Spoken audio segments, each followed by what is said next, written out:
Welcome back to Crossplay, our video game podcast here at the Whatnauts. Today is Saturday, December 18th, 2021, and this is episode 101. Hell yeah. Coming up on today's show, we're going to be talking about the Game Awards 2021. Since we did not get to record last week, we will also be talking about the Nintendo Indie Direct that happened this past week.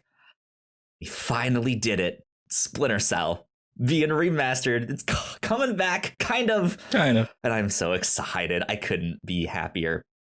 My name is Kyle Springer, and I am joined by Ignacio Rojas. Ignacio, what's up, dude? Hey, how's it going? Doing good. How are you, Kyle? I'm doing good. I'm doing all right. I just woke up from a nap, so I'm still like trying to wake myself up. Me too. I also it's woke one up of those days, man. Yeah. Like it's raining here, and it's like it's not too cold, but it's not warm out. It's just like it's perfect nap time. Yeah. Weather. So woke up from a nap. Yeah. Good stuff. Have you seen Spider-Man yet? What kind of question is that, man? Of course I did. I watched it this Wednesday. I got to watch it. Okay. Oh, wow. So you saw it on Wednesday. I saw it on Thursday. Yep. Melissa saw it yesterday on Friday. I think you will have to talk after this, but we're hoping to do a spoiler cast tomorrow at some point. So we'll work out exactly what time to see if we can get you on that as well. But yeah, if you guys watched Spider-Man, which was fantastic. By the way, what I freaking loved it. Movie. Oh, what a movie. So good. So good. I can't believe Dumbledore showed up. Yeah. It was wild, man.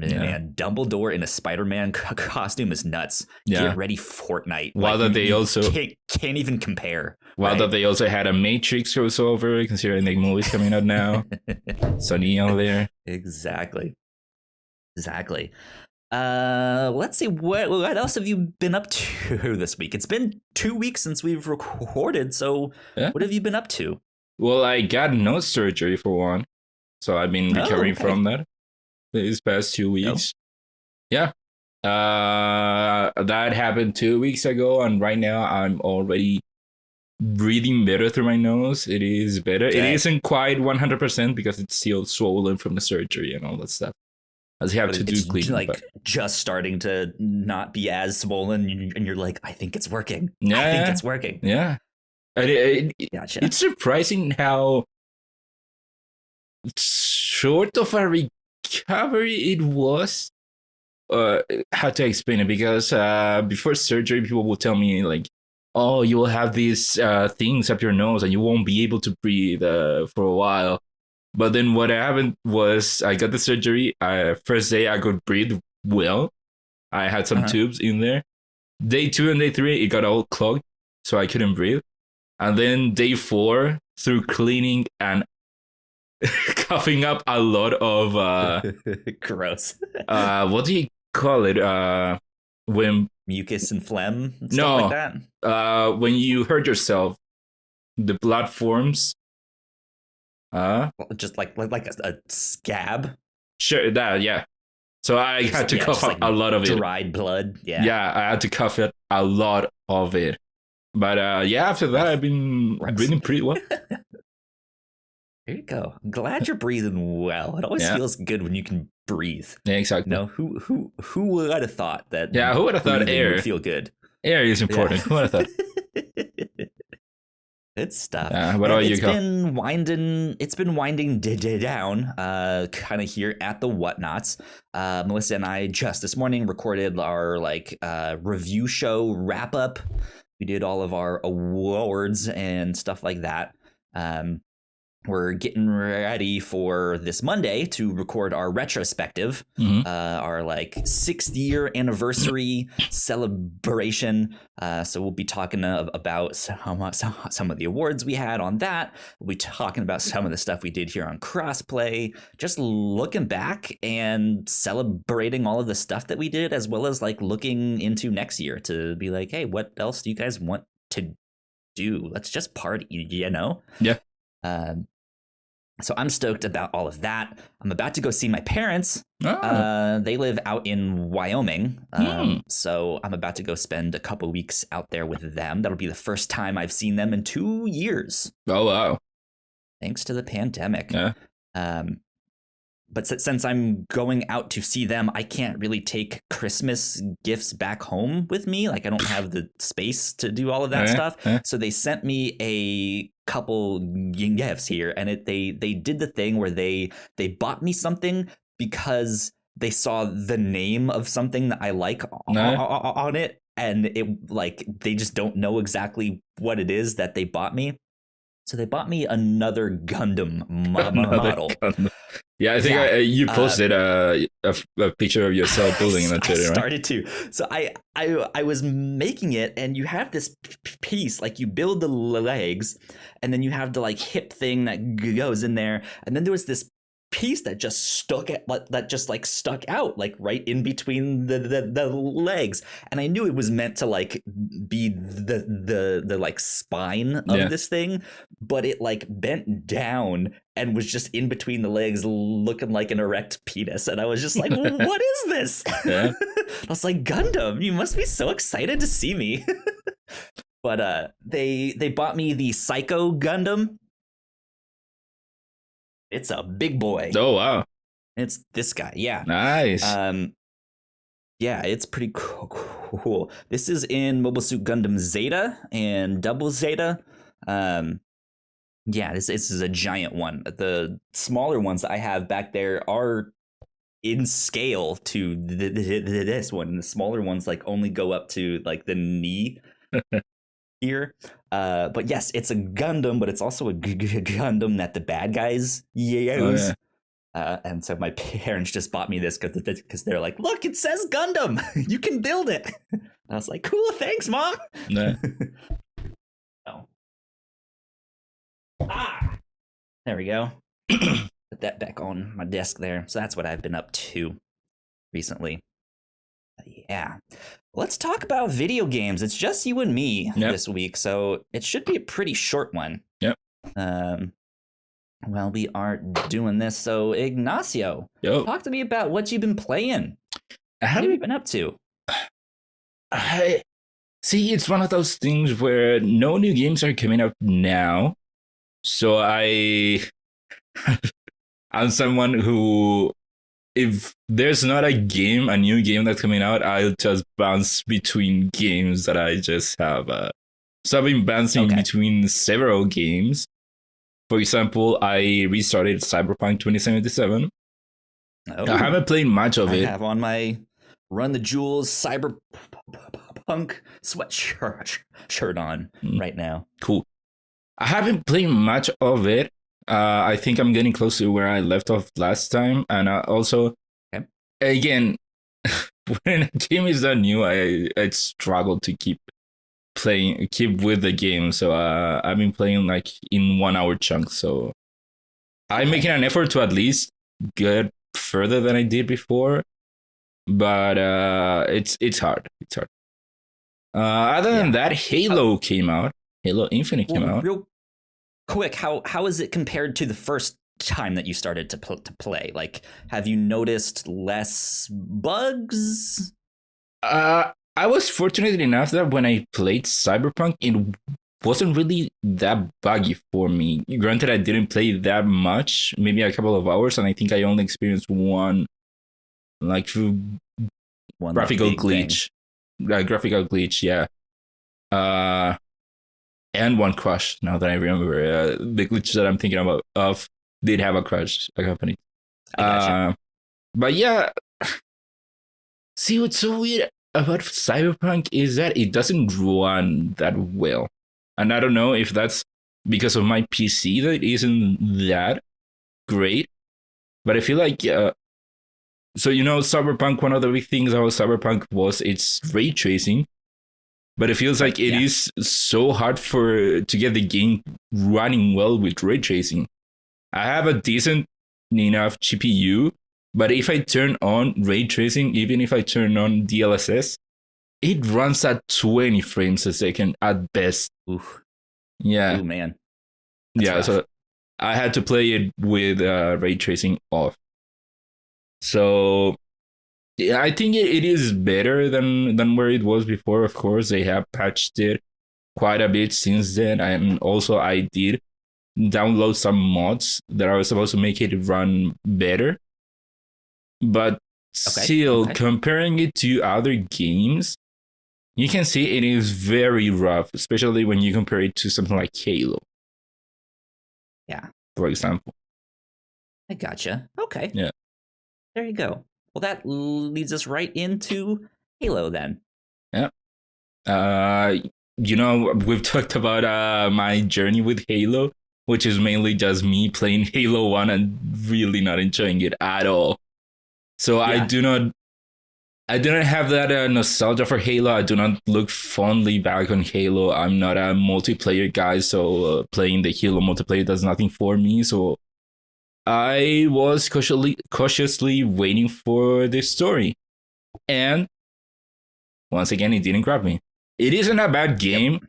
It has, it is, it is good, but something about it. Again, I know there are a lot of people that really love the Halo gameplay, but for me, the Halo gameplay doesn't do that much for me to the point that I've been avoiding fighting whenever I can, because there are a lot of instances when you can just run through the enemies and you do not need to fight them. So I've been doing that a lot. And yeah, the open world, which I think was a good idea for them to try it out, it feels so empty. And Interesting. not a very good terrain even for an open world. There are, at least in the area that I'm in right now, at the beginning of it, I feel like it is so hard to even drive around with a, I don't know what they call the four-wheeled motorcycle there. Warthogs or the Yeah. mongoose or And that's because the terrain is so uneven, where there are several hills, and not only that, but there are several things on the way that make it even difficult. And even the handling of them, I do not like it that much. And so while I think that it was a good idea for them to open world was a good idea for the game, I don't think the execution was that good, and I'm wondering if that is an indicative that maybe it wasn't a good idea for a Halo open world game. And really, the only good thing that I can say about the game, I mean, the game is fine. It's fine. It isn't a bad game. You can have your enjoyment if you like that sort of game. It even reminds me a lot of a game like Wolfenstein in a lot of ways with the shooting gameplay. But one thing that I do have to commend the game for doing really well was the grappling hook. I am enjoying a lot that grappling hook. It is such fun using it, not only for traversal but also for when you fight other people. Yeah, it is such a cool thing, and it is such a simple thing. It is just a grappling hook, but that grappling hook you can use in so many ways. Where yes, you can zip your way to somewhere else, but not only that, you can zip up to other enemies or grab an explosive that then you can toss it to enemies. And that is very much a lot of fun. Yeah, I've been playing Halo 2. I've beaten it. I've beaten the campaign. And my kind of review of the game is that yes, it's not a game for someone like you, Ignacio. It's not a game for someone who doesn't really have the nostalgia for the series or doesn't really know what's happening in the story. As someone who's played most of the Halo games, I also have no idea what's happening in the story. They seem to be in a really, really weird place, and it led to a bunch of decisions that I think were really tough for them to make, and I think they made some really good calls that I think has set them up in a good place.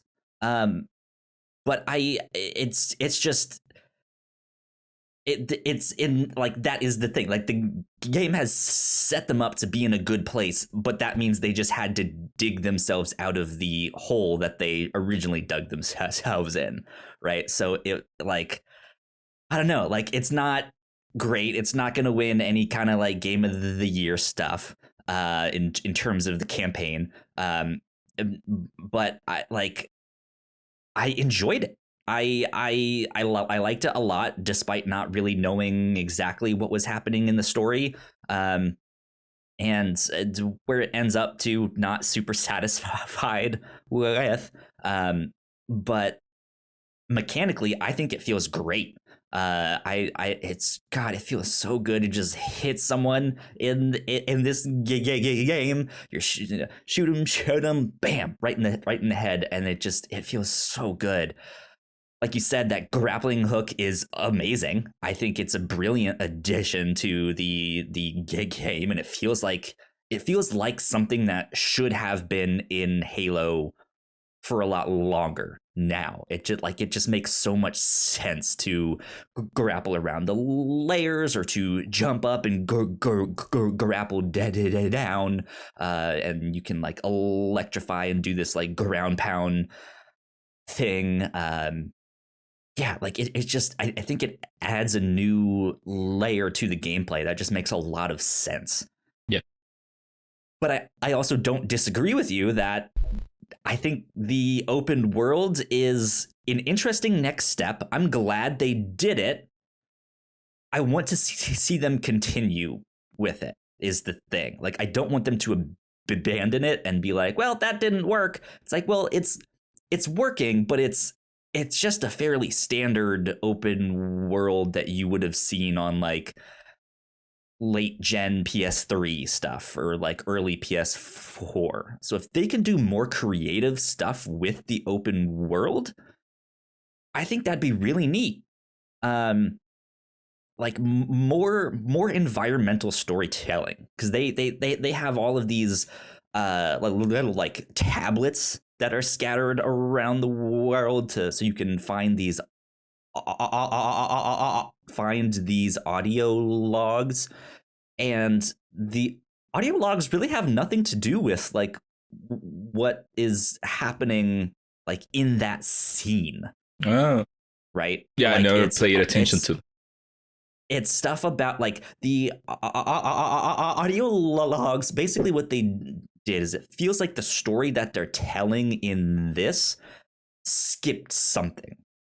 There's a period of time that we haven't seen yet because we haven't played it in those games between Halo 5 and this one. Technically, I think Halo Wars 2 is after Halo 5, and there's some stuff in that, but for the most part, yeah, it seems like we've skipped a period of time and now we're on this new Halo, and the audio logs are kind of filling in the gap, and the audio logs are kind of like closing off all of the plot threads from Halo 5. Okay. Be like, well, that's how we're wrapping up that stuff because we know you guys didn't like it. So let's move on to something else that we hope you guys do like, which I think is more a continuation of Halo Wars 2, if I'm not mistaken.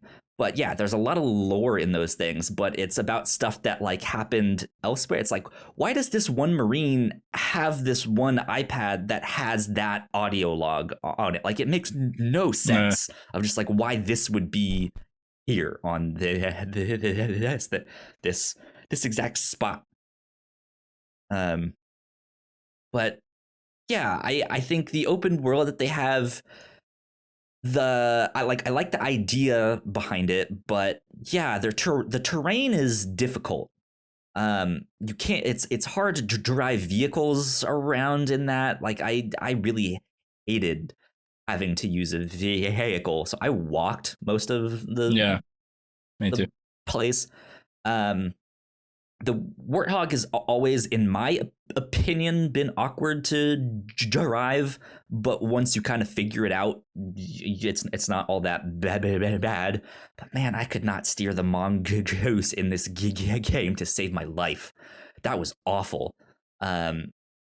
yeah, and there's just like with the like one or two places that like the game spawned a tank, or when you get the ability to spawn it at one of your bases, there's just no room for the tank. Like you can't really do anything with it. So it just, I don't know, like it doesn't really make sense that it's an open world like this, and it's just like you can't use the things that they want you to. Yeah. Huh. Okay. And I think Weird. those things are good ideas, like having your mini bases scattered around the world and you being able to call Absolutely. down all these different vehicles. They are good ideas. The problem is the execution or the world that they are put into, where they just do not fit well. Right. Yeah. Yeah. Like we need some more open areas. Mhm. We need some beaches or something, right? Like we need some like snow up in the mountaintops. Yeah. Like we just need a little bit more biodiversity, and I think eventually we'll get that. Um, but it's also not like I'm not specifically being like I want a snow level and I want a lava level. It's just like we need just more space. Like you've crammed it with just mountains and hills and debris and all this stuff that you just can't move. Yeah, and that's why I think it would have been a very good idea for them to make Halo into a battle royale game, because if you take it in a way like Fortnite does have that, where you have the snow area and the desert area, and it's this huge map where you would walk around with vehicles. I think that it would make a lot of sense for them to make it a battle royale. Whether or not they will, I doubt it, but I think it would be a good idea. Yeah, and based on where the story leaves off at the end of this, yeah, we still have a lot to figure out. Like there's just things that just aren't answered at all in this. So yeah, I assume we're gonna be getting some kind of DLC to expand on the story. I think that's probably where it's like, oh, we're gonna go to a new part of the Halo ring, because in the grand scheme of things, like we're only on a small portion of that gigantic ring there. So yeah, I think they have the opportunity to expand all of that stuff, and I think they can do it, is the thing. Like I don't want to walk away from this podcast making it sound like I didn't like the game, because I did. I had a blast.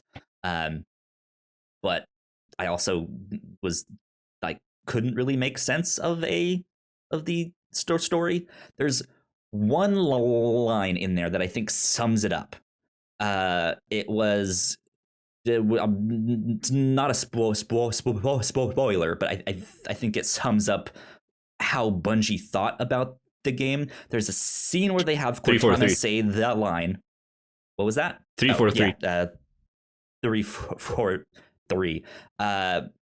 How they felt about the game and how they were making this. And there's a scene where Cortana says it's not an ending, it's a chance to rectify mistakes.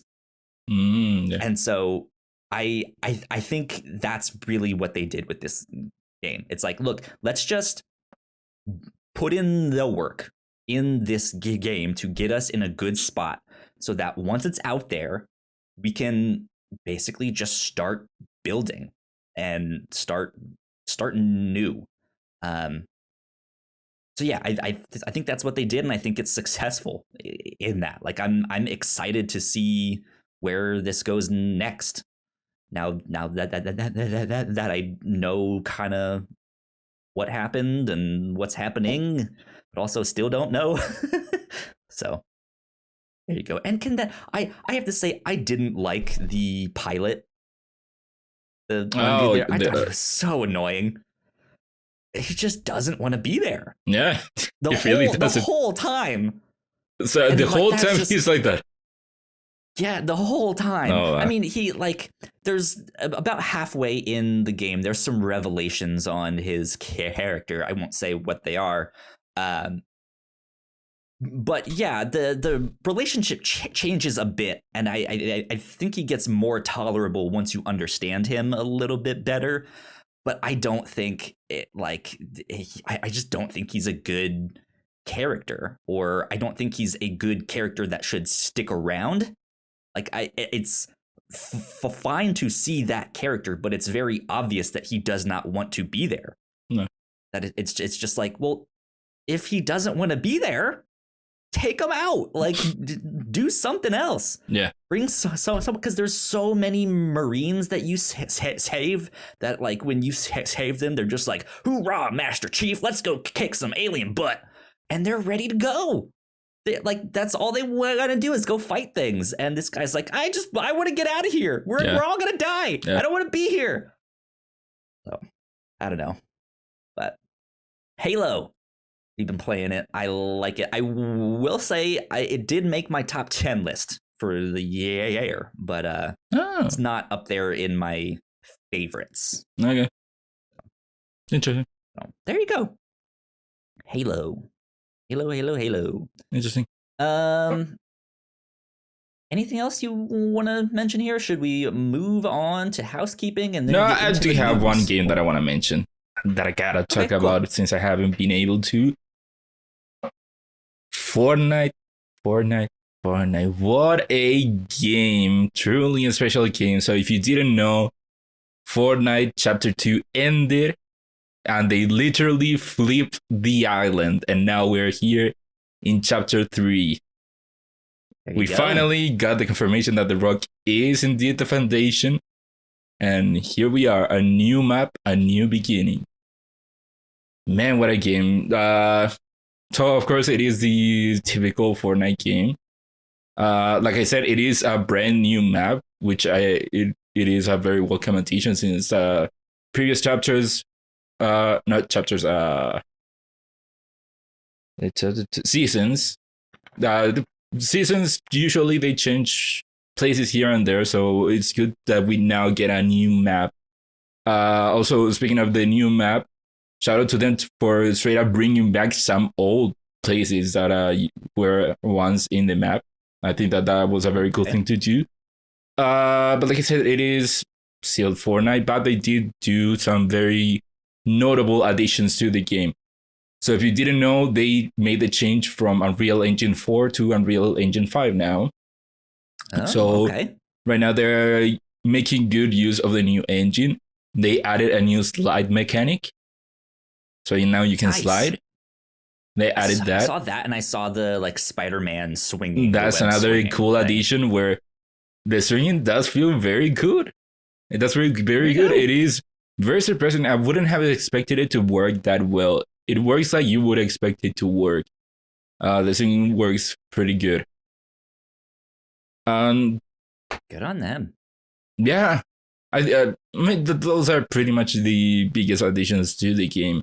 Right now, they are doing their holiday, Christmas, end of the year thing, where just as a public service announcement, they are now giving away a free gift every day until Christmas. So cool. If you haven't, go redeem your free gift. But yeah, those are pretty much the new additions to the game. Like I said before, Fortnite is something pretty special where the game just keeps reinventing itself, and it just keeps making things be fresh every so often, which is a very special thing. Awesome. Good stuff. Yeah. Good stuff here. Let's see. I guess with that, then, we are going to take a quick break. And we are going to get into some housekeeping. And then when we get back, we'll dive into the news of the week and stuff like that. So we will be right back. We put a lot of hard work into the shows that we make. And yes, we make multiple different shows here at the Whatnauts. And we'd love it if you would check them all out. You can find out more information on our website at thewhatnauts.com, as well as your favorite podcasting platform of choice. When you type in the Whatnauts, all of our shows will pop up right there. Just don't forget to give us a nice rating and review if you like the shows.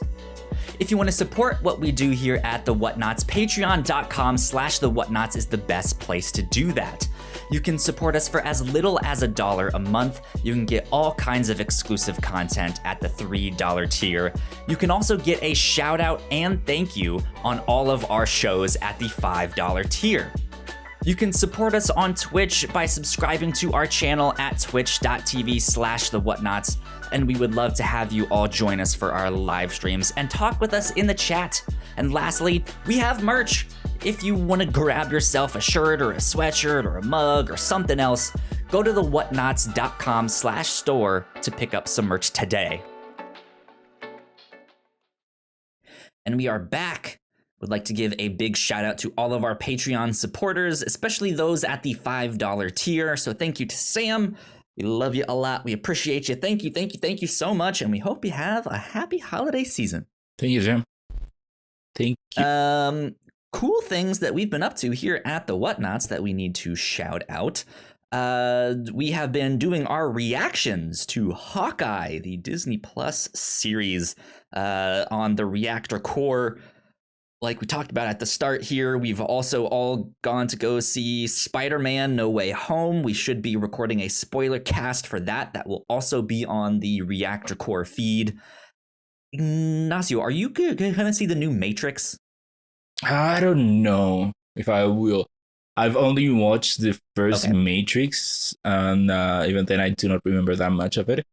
I'm debating as to whether or not I will. I think if I do, I might want to watch the other movies first. I don't know. Yes, that would be a good idea to watch them all first. But we may or may not do a spoiler cast on that new one. I know Melissa and I are going to be talking about all the Matrix movies as the first review show of the new year. One giant podcast where we talk about all of the movies. So that should be a lot of fun. That's over on the review show. I think I already mentioned at the start that we did our year-end wrap-up for the review show. We did our awards, which was what was your favorite thing that we covered here? Who won the best supporting actor? Who would you most likely want to go on a date with?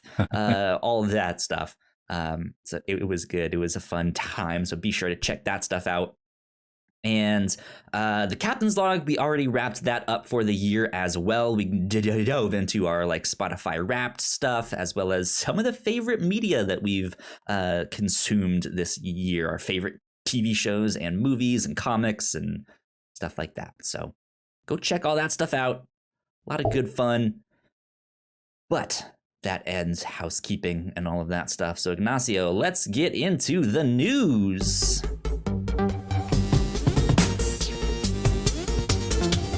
All right, here we go. The news, the Game Awards 2021. Ignacio. Yep. What did you think of the Game Awards this year? It was a fun show. As always, it is a fun show. The beginning part was very good. A lot of cool announcements. It had a good pace, but I think as all the other previous years, it does have that problem where it is a 3-hour show, which means that there is a lot of bloat. The problem is that the bloat is toward, like I said, the beginning part of it is very good, and then the rest of it has a lot of bloat. So it isn't. It needs a better balance as to how to spread out the good announcements and how to spread out the awards themselves. Yeah.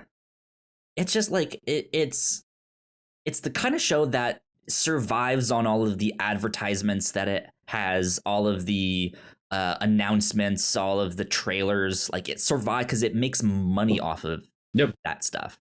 But there's so much that there, it feels like the awards are few and far between. And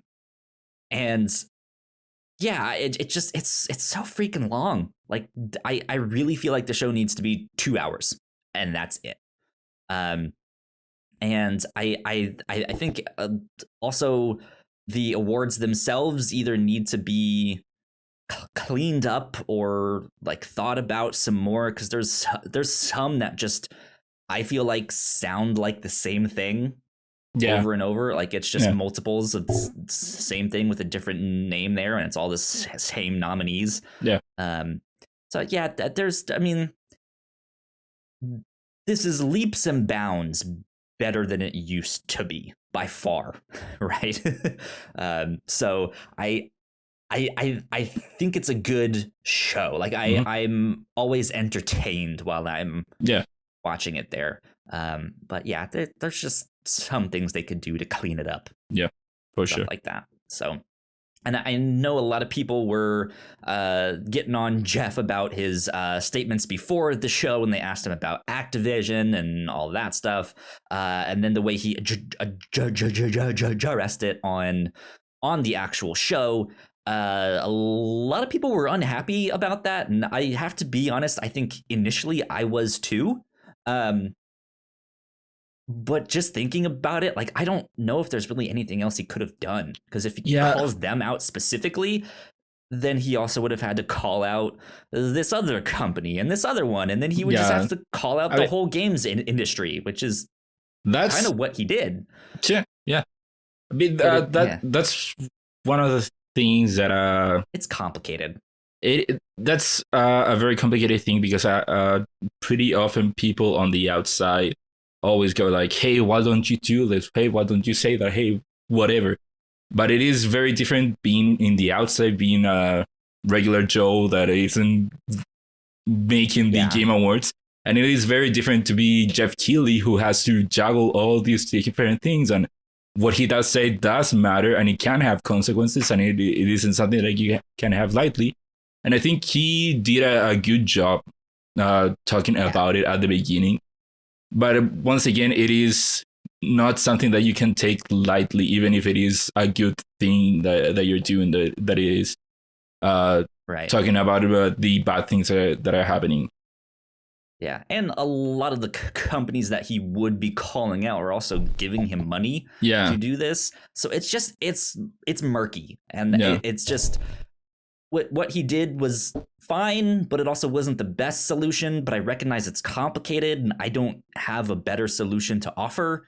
So it's just, it's difficult. But let's move on to some of the actual awards here. Let's start with the big one, Game of the Year from the Game Awards 2021. Could you have guessed it would have been It Takes Two? I mean, clearly not, because I straight up said on our 100th episode that It Takes Two was not gonna win. I straight up said it. I was like, there's no way this thing wins. I was certain it was either gonna be Ratchet and Clank or Metroid Dread. But man, I had It Takes Two. I was stunned. I was just like, wait, I mean, everyone was. To be honest, everyone was. Win? Yeah. I don't know, man. I that's one of the games that I missed because it's a co-op game and I have no friends. So. Yeah. And I mean, we all know that people that played it love the game. It's just that to me, it didn't feel like it was going to win. Again, I think Ratchet and Clank and Metroid Dread were, to me, the ones that had the better chance of winning. But still, again, a lot of people liked it very much, and I think that could very well be deserved. I don't know. I didn't play it. Yeah, same here. I've heard nothing but good things. So kudos to the developers at It Takes Two. Congratulations on winning Game of the Year. Good stuff. Go get it, Joseph. You dang. Hey, Marvel's Guardians of the Galaxy won Best Narrative. Good for them. At least it won one. Why wasn't it nominated for Game of the Year? Yeah, but at least it won something. That's the thing. Like this year, like Game of the Year.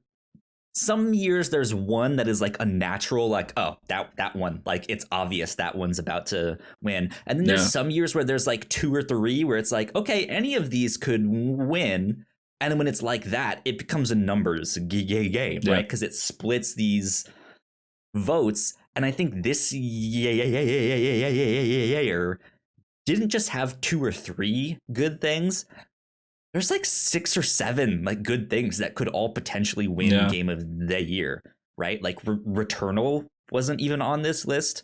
Forza wasn't even on this list. Like there's so many things that people were like, this is my game of the year that weren't on this. So it's just like, man, I wonder if it like just barely squeaked out. Yeah, it still surprises me that Resident Evil Village was nominated, 1 for Game of the Year, 2 for other things, including what we'll talk about later, best performance. Yeah, getting that win. Yeah. Real quick mention to best game direction that went to Deathloop. Should have been Psychonauts. Psychonauts got, man, that okay. I'm mad. I don't know. I didn't play Psychonauts. Snubbed. I didn't play Psychonauts. It's just like Deathloop looks neat, right? Like the art style is great. I like how they have the text that like pops up in the world to like give you hints or red herrings and just all these clues about what's going on. But Psychonauts 2 reinvents itself every new level you get, and it has like a new art style, new art direction, but it also has a new like mechanic tied to that level in each thing, and it just works so perfectly. And it's just it's astounding how creative they can get in each one, and it all feels cohesive, and it just amazing stuff. And I still think Deathloop had a good direction, because you have to remember that they still had to juggle between because of the nature of the game, you had to juggle having all these different areas that also had all these different time of days that you had to go through, and you have the loop mechanic, and if I kill someone here, then it has stuff like that, and if I know this, and I need to carry the information in this way, and such on, and it still had good game direction. Yeah, good game direction. Best art direction is also the thing. I think Psychonauts 2 should have won that one, but Deathloop got it. Stuff like that. Best score went to Near Replicant. Best audio design went to Forza Horizon 5. Best performance, here we go, went to Maggie Robertson from Resident Evil Village. He played Lady Dimitrescu or Dimitrescu. Yeah. How do you feel about that one? Nothing against her performance, but it's one of those things where it didn't shoot out for me. It was a good performance, but it wasn't something like, oh man, this deserves an award for the performance. Interesting. Yeah, so I don't know if she would have been my winner. She stands out as the biggest character on the list. Of course, we have Giancarlo Esposito. Yeah, she is pretty tall. Well, yeah, there's that too, but like just in terms of the mainstream and like what broke through, obviously like the super large scary vampire lady who everyone wants to have step on them was a huge meme, and so I think that helped it win there. But I mean. Yeah, I think you're right. I think it might have been more because of the meme of tall lady step on me. Yep. And all this stuff. But once again, I wouldn't have given it to her. I think if I would have to choose, it would have been between Giancarlo and Osioma Akaga. I think that's how you pronounce it. Yeah. Deathloop, yeah. There you go. Yeah. A couple other ones that I want to mention here. Games for Impact went to Life is Strange, True Colors. That was a great game, but Chicory got snubbed. Chicory got snubbed in that one. That's all I will say. Yeah. Best ongoing game. I have to mention this one for Gino. Final Fantasy 14 Online. Fortnite got snubbed. Fortnite got snubbed. We can move on from Final Fantasy. Dead game. No. Kidding. Best indie game went to Kena, Bridge of Spirits. That was a great game. I think also Chicory got snubbed and wasn't even nominated on this one. Why is 12 minutes on there? Yeah, I don't know. Sure. Best debut indie game, yes, I would agree, went to Kena Bridge of Spirits. That was great. Though, to be honest, The Forgotten City, that game was freaking phenomenal, and that's his first game. Wow. Which is wild. I still need to play that game. On there. I still need to play that game. I forgot about it. You can beat the game in like 8 hours. Like one day, just sit there and do nothing but that game, and it is phenomenal. Let's see. Best action game went to Returnal. Best action adventure went to Metroid Dread. Best RPG, Tales of Arise. Best family game was also It Takes Two. And I know a lot of people had some qualms about that. Yeah, it's like, have you actually played the game on that one? I don't know if I'd put that in a family game, but who knows? Are any of these that I should also mention here? I think now we're getting into all the esports stuff down there. I don't know anything about. See, no, esports I know nothing about it. I think that's kind of it. There's a few more that we skipped over. And stuff like that. You guys can go check out that info. Yeah. Best team going to Age of Empires 4, I think I would mostly agree with it. Because Humankind, it just didn't vibe with me. Microsoft Flight Simulator, it won it last year. I don't know what's doing here. And Evil Genius 2, I still haven't tried that. The other one that stood out to me was best mobile game going to Genshin Impact. Not because Genshin Impact isn't a good game, but it feels like cheating. Yes, the game can be played in mobile, but it feels really like a console game. That makes sense. Let's move on to all the announcements and trailers and stuff like that at the Game Awards. Ignacio, was there something that was your favorite? What stood out to you about all the announcements at the Game Awards? I think we had a couple of surprises here. For example, we had the announcement of Star Wars Eclipse from Quantic Dream. I think we had, I don't know if it was confirmed or if it was a rumor that Quantic Dream was working on a Star Wars game, but now we got the confirmation that is indeed happening. And it also is set in the High Republic, which is a period that I would very much like to explore, since it feels like everything Star Wars leans more towards after Revenge of the Sith. And I would very much like to explore that time period.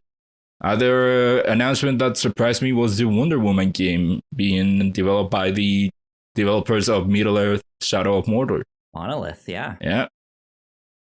Good on them. Yeah, which I do not think we had any rumors of it or anything. But I think... Yeah, no. It didn't know what they were working on. I think it could be very interesting to see them having the Wonder Woman IP. They have confirmed that they will use the Nemesis system, which, let's be honest, is a system that should have been used with more games. I don't know why it hasn't really been used outside the two Middle-earth games, but it is cool that they are making a return with that system. Absolutely. Yeah. I think for me, I think those were two of the big ones. I was surprised at the Wonder Woman announcement. I'm super stoked for that. Shout out to Tunic for finally getting a release date, March 16th, 2022. That's the Tunic? Small Zelda-like game was it with the out? little fox character. I don't think so. Or let's see. It says officially will be released. Officially be released. Yeah, March 16th. Like that. Yeah, like that's the thing. We saw this closer to when the Switch launched on some event or something, and they just they showed like a quick snippet, and everyone was like, "Hello, what is that? Who is she? I like her." yeah, we just haven't gotten much on that. But March this next year, that's pretty cool. Yeah. Um, And there were let's a see lot what of else. announcements. There's so much here. So Uh, much. Dune is having a new strategy game, Hmm. which is pretty cool because Dune is the IP that basically launched that genre of games. First, like real time strategy Hmm. game was a Dune Oh, game. wow. Another. Mm-hmm. Final Fantasy VII Um, Remake is coming, or it already did come to PC. After, the Intergrade is, yeah. well, yeah, integrated is the base game plus the intermission mission. Yeah. But yeah, that came to PC. It has gotten mixed reviews about the port. Not because the port it necessarily runs bad, but because it feels much more of a, hey, let's take the PS5 version and put it on PC, more than let's make a PC version. It doesn't I have, gotcha. yeah, because it doesn't have many configurations. It is very bare bones with regards to that. It doesn't even have a widescreen or ultra wide support, which is, if it had, I would have considered getting the game because I would have liked to play like that, but it doesn't even have that. And yeah, and stuff like that. It is a very weird port. Interesting. Okay. Good to know. Yeah. Good to know. Here's two more that I think are worth mentioning. Dramatic Labs is developing Star Trek Resurgence. It is about 20 former Telltale staff members making a Star Trek video game that's kind of like a choose your own adventure kind of thing. Like a it's Telltale game. Yeah, looks a lot like a Telltale game because it's made up of the former staff, like I mentioned. Set shortly after the events of Star Trek: The Next Generation. If you're fans of that show, you might want to check out that game. That's coming to PC and consoles sometime in 2022. Speaking of Telltale games, Telltale proper, which there was that weird thing of they were around making video games, they went bankrupt, they disappeared, someone bought up all of the rights to them and started up a new studio under the same name.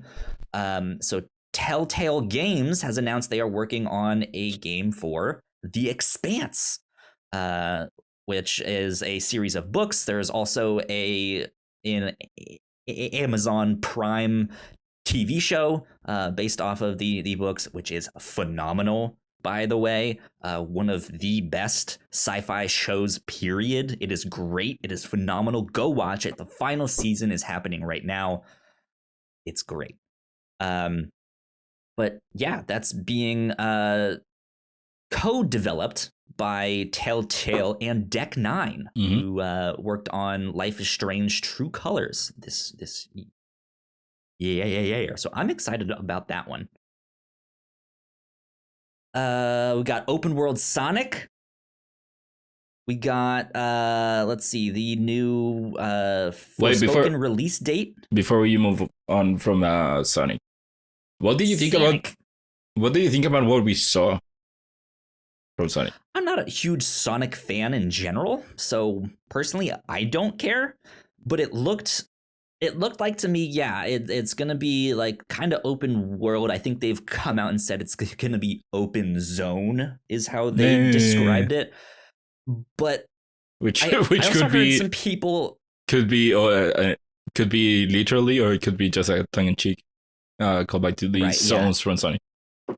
With the like gigantic monster thing there, though, I heard one or two people tossing around the idea of it could potentially, they're speculating here, be more like Shadow of the Colossus, in that you fight these gigantic monsters and the like rings and loops and rails and stuff that you're on are like parts of the monster or are around them and stuff, like pathways on the monsters, which could be neat. Yeah, but I don't know. We'll see. Yeah, it had definitely those Shadow of the Colossus vibes. And also, looking at the open world that they showed, it did remind me a lot of Breath of the Wild. And I think it would be very cool to see Sonic take the jump to or do a Breath of the Wild kind of like leap forward. I'm not that big of a fan of Sonic, and let's be honest, Sonic hasn't had the best track record lately. So I think that this is an opportunity for them to do something new, something fresh, and something that can pull them forward, and hopefully be something that hits with people. There you go. We got a glimpse, a new look at Hellblade 2, Senua's Saga. What did you think about the gameplay of Hellblade 2? To be honest, I didn't pay that much attention to the gameplay. I haven't played Hellblade 1. You should absolutely play that one. It's great. Hellblade 2 looks impressive. It looks graphically impressive, yeah. Graphically. They said this was gameplay. If the gameplay was just a character running, sure, I guess we got gameplay. They threw a spear, so they hit a button. I guess that's gameplay. This did not look like gameplay. I mean, it did, but it didn't. You know what I mean? Like it looked like an interactive story is what was happening there. So a little bit disappointed with that trailer, if it's a gameplay trailer, but I'm still hyped for this game. I think it's going to be really neat. Yeah. There's so much announcements that happen on this thing. One last thing that I want to shout out. It's all of them. One last shout out that I want to give is to Cuphead Delicious Last Course. Yep. It was a very good way of showing off presenting the game. It started off with a band and to the style of Cuphead, which I think would be like 40s, 50s style. I would say more like 20s. Or 20s, yeah. Like 1920s flappers, yeah. Yeah, that kind of style, and then going into the nice animated portion, which looked pretty cool. But then, they finally gave a release date for the DLC, which is June 30th, 2022. Here you go. Good stuff. Earlier this week, we also got a Nintendo Switch Indie World Showcase. Let's move on and talk a little bit about that. Ignacio, did you get a chance to watch this? I realized like a couple of hours after it happened that it had happened. To be honest, the same thing happened to me, and I still haven't gotten to watch it yet. So we'll just skim over this. Yeah, because they announced it, and I didn't know about it until after it happened. And I was like, oh, I guess that was a thing. Well, for me, they announced it. I saw the announcement, and I was like, oh, okay, it is tomorrow. And then a day later, I forgot that it was gonna be a thing, and I scrolled to Twitter, and no one talked about it. That's funny. And then one thing, there was one announcement that I saw that it made me realize that it had happened, which was that only World got delayed, and that's how I realized, that the Indie World Showcase happened. Yeah. So it looks like I'm looking over an IGN like wrap up here from Matt Kim. Sea of Stars. This is an RPG that I am really excited for and cannot wait. It's a JRPG inspired prequel to The Messenger, which is a game that I actually haven't played. The Messenger is a very good game. It looked fantastic. It's just not my kind of gameplay. Like that style of game is not necessarily my favorite there. But then when they showed this, I was like, I'm all in. Let's go. So I've been looking forward to this one a lot. Looks like music from the Chrono Trigger composer, and it will be coming holiday 2022. So I think that's a bit of an update on the release date there. River City Girls 2 coming to Switch summer 2022. I saw a few people talking about this Omori game. which they wrote here, developed and designed by artist Omocat Omori, is set between two strange worlds, each with friends and foes. Play through this story and uncover the mysteries behind your forgotten past. The critically acclaimed RPG comes to Nintendo Switch in spring 2022. So there you go. What else are some interesting things that I see on this list? Afterlove, yeah, I guess Afterlove Ollie EP. World. Afterlove EP looks like a game for you. Afterlove EP, a modern day story of music and love. A young musician named Rama loses his girlfriend. He must work to regain himself in a game that combines a visual novel with a rhythm game. Multiple endings mean you can replay to try and complete your next EP. Coming to Switch summer 2022. Go. And then back down here to Ollie World. You said it got delayed. Coming to Nintendo Switch February 8th, 2022. Pre-orders are already up. Cal, I have to admit, when I saw that the game got delayed out of December, I got pretty scared. Because if you do not know, Ollie World was one of my games on my... Yeah. And I thought, oh shit, that was my hope to securing my victory. Long shot. No, it wasn't a long shot. I am ahead of you, but I had the scare that the gunk would give you some good points, because not only you had it, but also it was my counter pick, so it would have taken away points from me. So I thought, okay, I need all the other world to be good in case the gunk does. The gunk does good. So I didn't mention it when we were doing what we've been playing. I downloaded it and I tried it out, the gunk, and unfortunately on Game Pass PC it is a glitchy mess. Oh wow. It's bad. And just like things were flickering, like unplayable. Like, you know how you hear stories of like the demos and stuff that they show at E3, man, if you just look in the wrong direction, like everything just breaks. Like that's this, but in every direction. Oh, wow. Like things were flickering, the background was flickering, the main character was flickering. It was just like I played it for like 10 minutes and was like, all right, I'm gonna have to like wait a month or two to see if they patch it and fix it. So we'll see. Hopefully it's still good though. And last but not least, I want to give a shout out to Chicory, A Colorful Tale, which is now out on Switch. Go play that game. That game is great. I loved it a lot. And if I'm not mistaken, I believe it's still on my top 10 list for the year.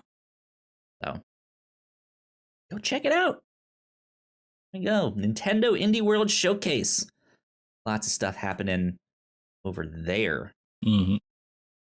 Next up, I want to talk real quick about Bungie. What's happening over there? Some reports came out about toxicity in the workplace. It looks like Rebecca Valentine released a big article about all of this over at IGN, and did a pretty extensive write-up here. It's pretty long. I won't read much of this. There's not even really a good summary thing up at the top, but it looks like back in September, Bungie, I'm reading here from the article at the start. It says, in September, Bungie made a huge announcement. After the developer spoke publicly about its desire to push back on toxic work culture, CEO Pete Parsons pulled back the curtain on a number of new initiatives in an effort to recognize our shortcomings. Bungie would hire a diversity and inclusion director, update hiring practices, improve training and new tools, allow anonymous HR reporting, and end forced arbitration. The announcement was lauded across the industry, appearing to be a set of proactive, forward-looking moves amid industry-wide working condition scandals. The response from within the company was different.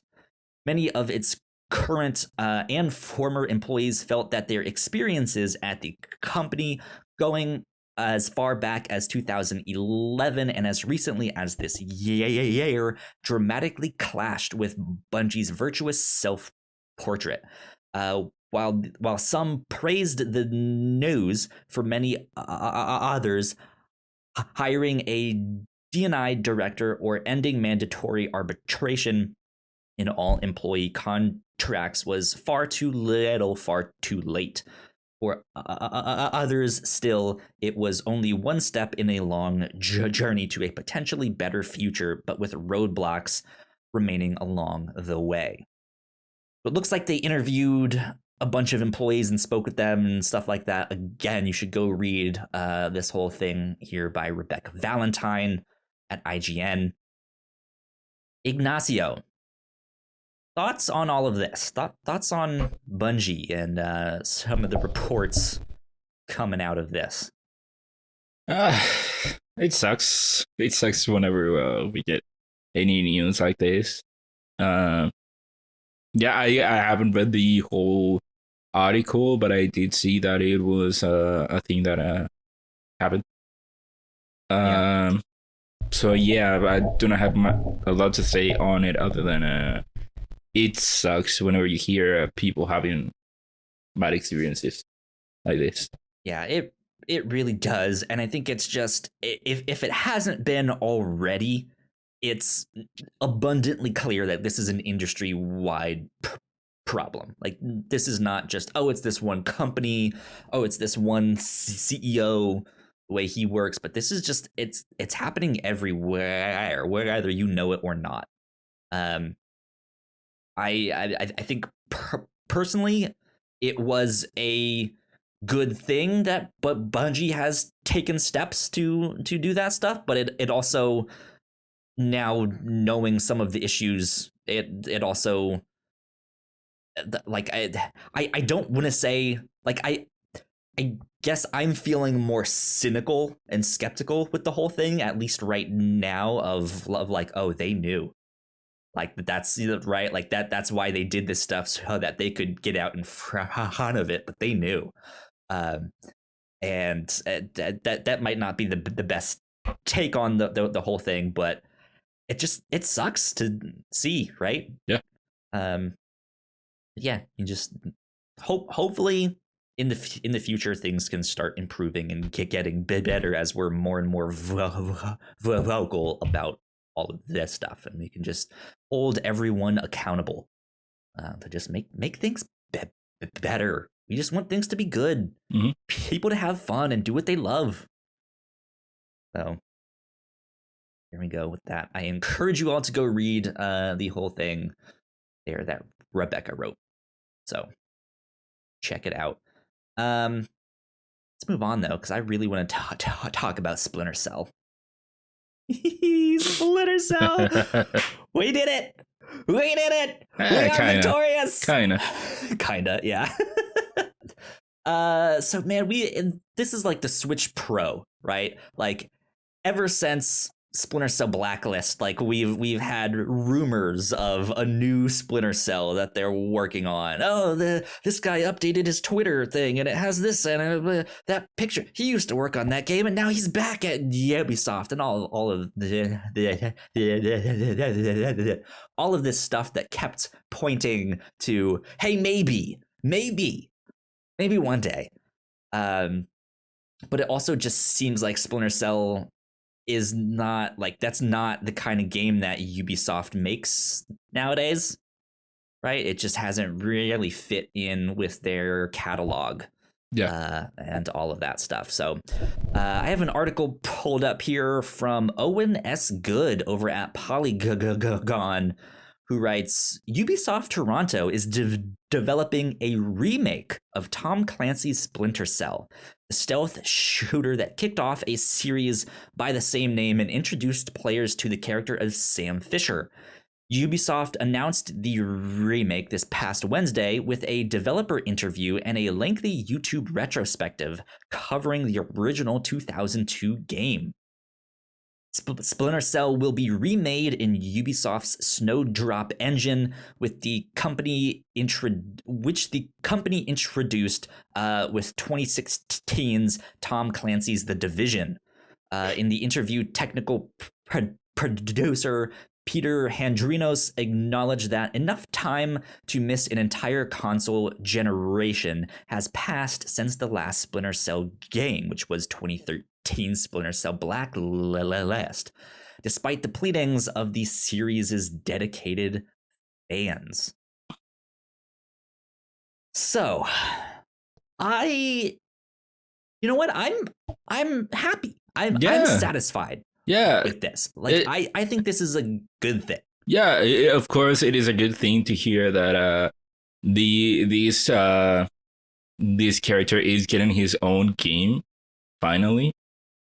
This character that we, of course, has only lived and breathed being a guest character on other games is finally getting a chance for its own game. He's had his own series of games. I love this series. Splinter Cell is a series that I'm really passionate about. I love the stealth genre. That's like one of my favorites. And Splinter Cell has always had a place in my heart, especially those first couple ones: Splinter Cell, Pandora Tomorrow, and Chaos Theory were all fantastic. After that, they did Splinter Cell Double Agent, which I wasn't as fond of. I was not a huge fan of the like broad daylight stealth stuff, but I can understand the direction that they were trying to go with that, and I was okay with it. But then the game started to veer more in the action direction. Sure. Like I really took to heart in those early games, like they tell you like your gun should be your last resort in this. Like don't go in guns blazing. That's not how the game is meant to be played. And then I remember just being like, okay, that's interesting. Like, sure, I'll do that. And I loved it. And then I was like, I went to all my friends and like showed them this game and explained it to them. And it broke my heart to just see them like go in guns blazing and ruin everything. I'm just like, no, you're doing it wrong. And so the fact that they started to make the games with more options for characters to do that, I didn't like it. But now looking back, now that I'm older, I'm like, okay, I understand why. Like like the stealth genre is very niche, right? Like more often than not, people want to just go in guns blazing. Yeah. And so I understand why they did that, but I'm if they're not gonna make a new one, I absolutely would love a remake of all of this. But it's going to be interesting because these games started coming out like right when America was all like rah, let's go fight in all these stupid ass wars and stuff right after 9/11. So there's gonna be some interesting things that I think they're gonna have to deal with in there, and I'm interested to see how they deal with all of that. But man, I love these games. So if nothing else, I am excited that I get to play, that one day I will hopefully get to play this remake of the original Splinter Cell. So I'm stoked. Mm-hmm. I'm stoked for that stuff. Now, where is the Metal Gear remake? Konami. Yeah, they're hopefully one day the we superior get a stealth game series. Where is it? I don't know about that. I do. I don't know about that. I do. I don't know about that. All right. Moving on. Enough about Splinter Cell.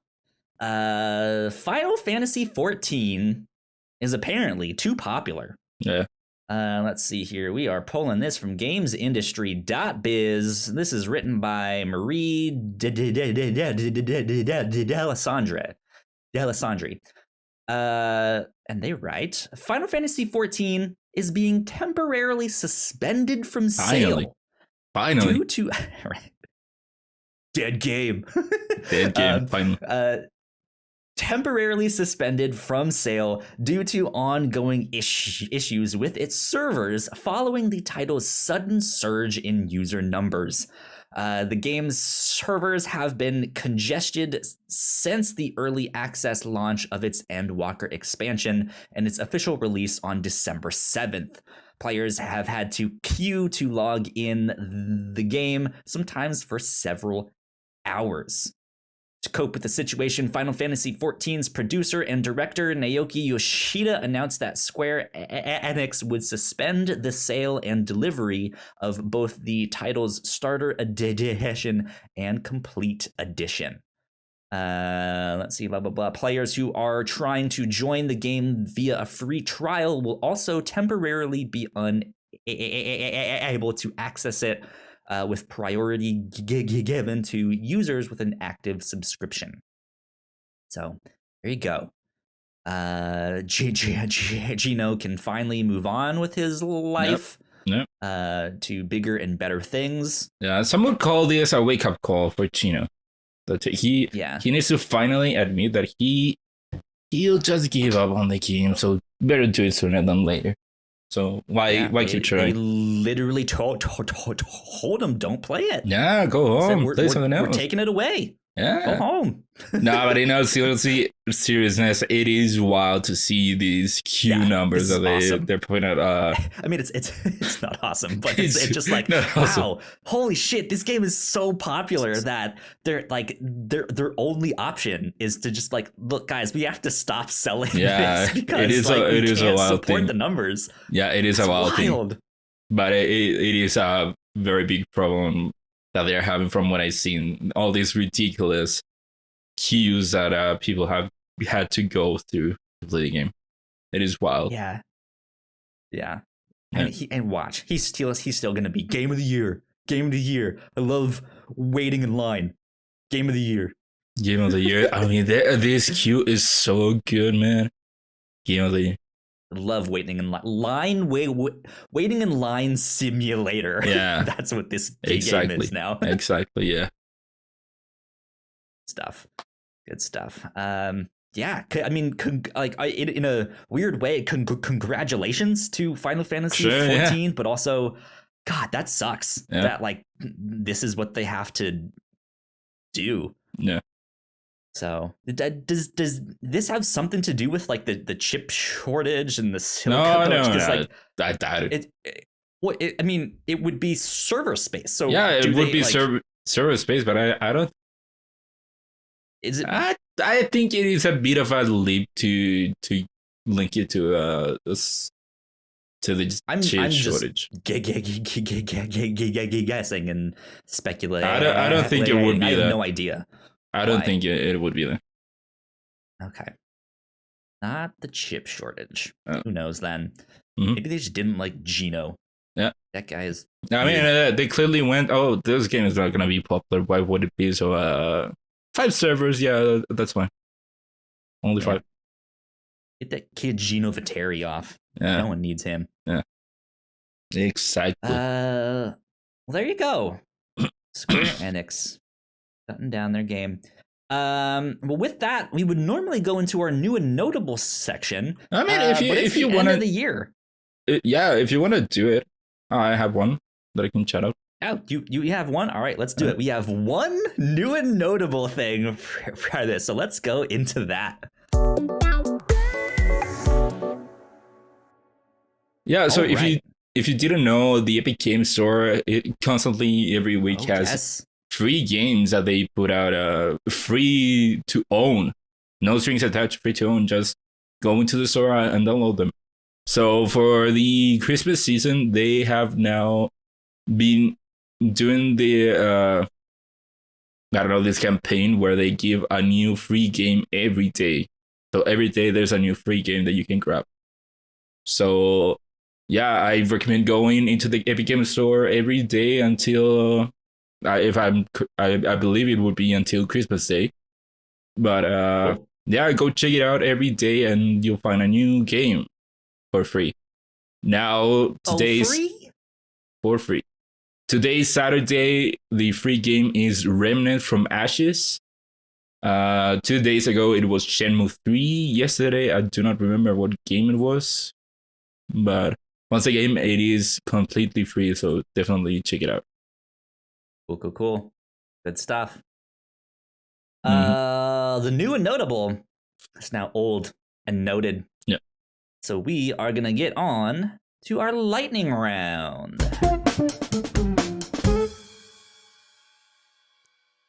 Very short lightning round for today, so we have 3 news stories. First up, Turtle Rock, the developers behind Bite for Blood, have been bought by Tencent. Interesting. Interesting, I don't really yeah. have much to say on that one, but just okay. Yeah, Tencent, they have money, and lots of it. They do. And they for sure don't. like spending They it. do. Yeah, exactly. And they for sure like spending it. So I think this is just the latest of their acquisitions in the video games industry. So Absolutely. take it as you will. Number 2, Stalker 2 walks back decision to put NFTs in the game after fan backlash. So I was not aware that it was gonna have NFTs, but it will not have NFTs at the end of it. Yeah, I don't know much about the Stalker franchise. Mhm. I know Waypoint Radio has been getting into all of it's. If I'm not mistaken, I believe it's some like big cross media franchise. Like they have books or movies or something that all tie in, or who knows what. I don't know. But yeah, that I know NFTs are kind of the big hot thing right now, especially in the video game industry, and a lot of people really don't like them. And I do not get why. We've kind of managed to avoid talking about them here on Crossplay. Yeah, I mean, for example, we didn't talk about Ubisoft planning on including NFTs in the game. Yeah. I don't know enough to like really say why a lot of people like them, but I think just at a base level, it's I think especially for the video game industry, it's kind of stuff we've already been doing. But they're trying to put like buzzwords on this and get the like it seems like the wrong investors would get involved for the wrong reasons, if that makes sense. But I've also heard it's bad for the environment and stuff like that. But like I said, I don't know it enough to really say. I mean, from what I know about NFTs, and I do not know that much, I do not get the hate for the environment thing. I think that's confusing it with cryptocurrency, which once again, that's a whole different thing because by themselves, cryptocurrencies aren't bad for the environment. It's the process that it could be bad for the environment. But then for NFT, it's this idea of like the cryptocurrency blockchain NFT. Like everyone's kind of grouping all of those in the same thing, and I haven't really done enough research to separate them all out and but I think what's what. I think that goes as to why people might be having a backlash towards NFT, not because NFTs do anything bad, because as far as I know, there isn't necessarily something bad inherently from NFTs, because NFTs are simply a way to say this is one unique thing that's digital that you can own. But I think that people are including it with the blockchain and the cryptocurrency, which has been getting some backlash. And I think that might be why people are going against the idea of NFTs more so that there could be a good, reasonable reason as to why push back against NFTs. I just don't see why this needs to be in the games.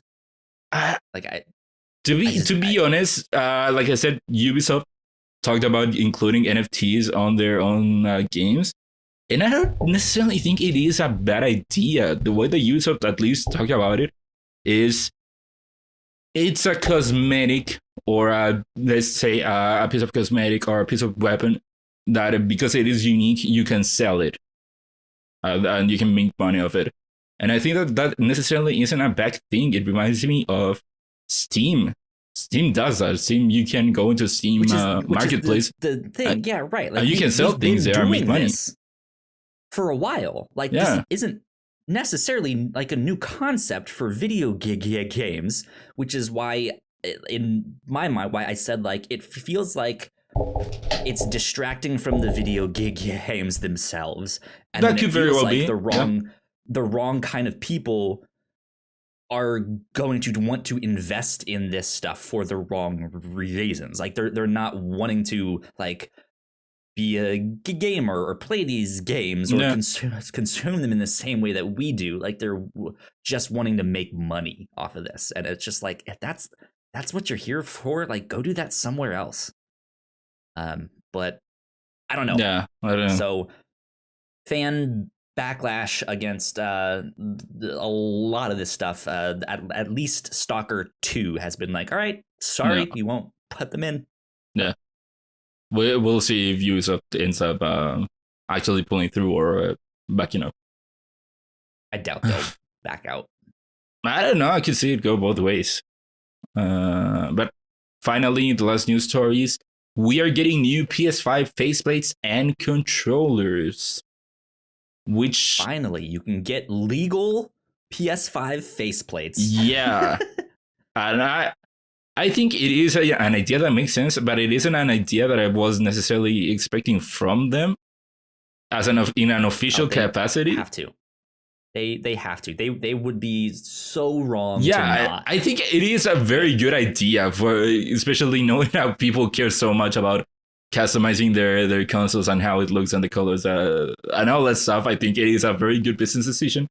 It isn't necessarily something that I would 100% expect it from them to do. Yep.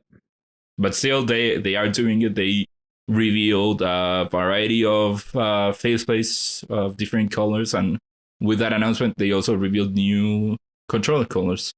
Which, if that's your thing, good for you. You'll have a more variety. They announced a new purple one and a pink one, or was the pink one already out? For controllers or for faceplates? Yeah, for the controllers. They because we have the white one. They already had the black one, and then I think there was like the purple and blue. They have their cosmic colors, like they cosmic purple and blue, something like that. Something like that. But they look good. Yeah, they look good. Look good. Yeah. But there you have it. There you go. That's it for the lightning round.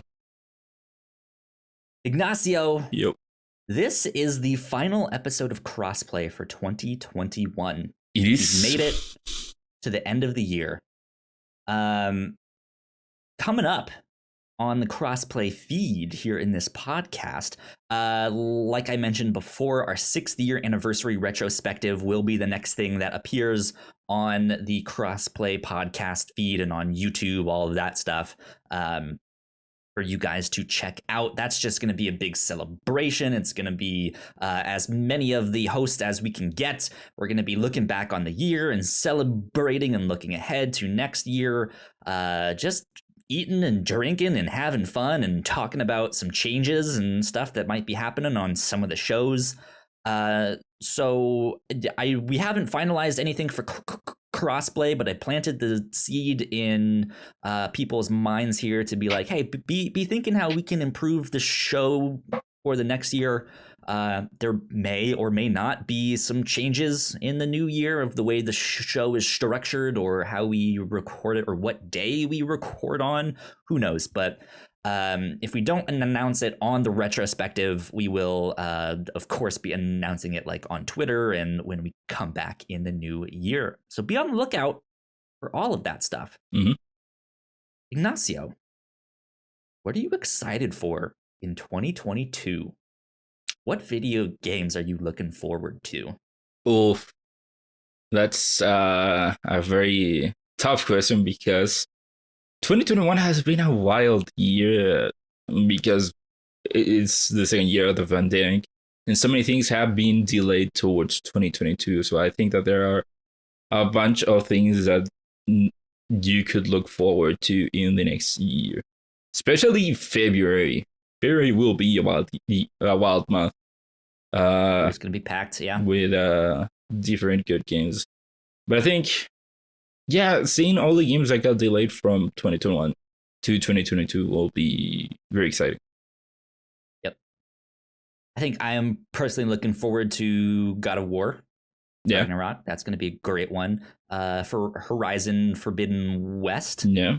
Is another one I'm looking forward to. This like Marvel Firaxis.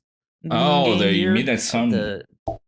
Yeah, Midnight Suns. I'm looking forward to that one a lot too. So there's a lot of good stuff. A lot of good stuff coming down the road. So there you go. Exciting things. Well, like I said, this is the final crossplay for 2021. We will be back in the new year. The first one that we do is going to be our Game of the Year stuff. All of that going on there. We are also going to have to check in on our fantasy league at the start of the year here, and then maybe launch our new fantasy league after that. So yeah, exciting stuff coming up in the new year here at Crossplay. I'm looking forward to it all. Ignacio, where can the people find you on the internet? People can find me on Twitter at Ignacio Rojas B. That's IGNACIOROJASB. Yo, you guys can find me at Yo Kyle Springer. And if you want to follow all of the stuff that we do here at the Whatnauts, we are at the Whatnauts on Twitter. So please go like, share, subscribe. That would help us out a ton. I know Spotify they finally made it so you can rate, like give a podcast a star rating. So go follow us on Spotify and give us a 5-star rating. That would help us out a ton to just be discovered to new people or have new people discover. I guess you can't be discovered to someone. No, that doesn't really make sense, but they can discover you. Yeah. Right. Yeah. So the more stars that we get, the more 5-star ratings that we get, the more discoverable we become. Yeah. Don't you want us to be discoverable? I mean, look at our faces. Hey. There you go. So yeah, with that, this has been Crossplay episode 101, and you have been played. We need a better outro. No, it's so good.